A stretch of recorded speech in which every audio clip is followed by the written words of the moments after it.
تو ناظرین کرام،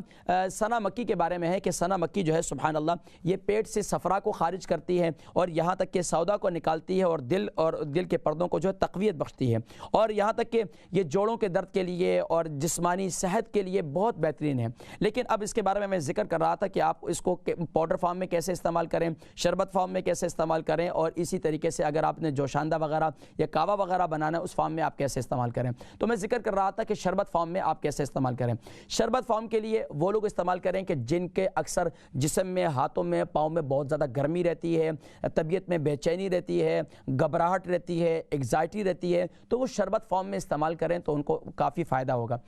اس میں طریقہ یہ ہے کہ اگر افطار کے وقت آپ اس سے کیا کریں، اس سے پہلے دن میں یعنی کہ آپ پانی کو ابال لیں، ابالنے کے بعد میں نے ذکر کیا تھا کہ جیسے 2 کلو پانی کے اندر آپ جو ہے آدھا پاؤ یہ ڈال دیں، اور اسی طریقے سے آدھا پاؤ کا ہاف جو ہے آپ گلاب کی پتیاں ڈال دیں، اور اسی طریقے سے اس کے اندر آپ منقع ہوتا ہے جو کشمش ہوتی ہے، کشمش سے تھوڑا سا بڑا ہوتا ہے، یہ منقع ڈال دیں تقریباً آپ 50 گرام، اور اسی طریقے سے آپ اس میں ڈال دیں اللہ بھلا کرے آپ کا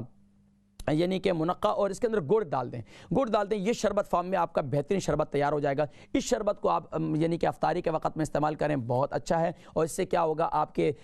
خاص طور پر یعنی کہ پیٹ کا جو آپ کی گرمی وغیرہ ہوگی تو انشاءاللہ وہ جو ہے انشاءاللہ چھوٹے پیشاب کے ذریعے جو ہے انشاءاللہ اس کا اخراج ہو جائے گا۔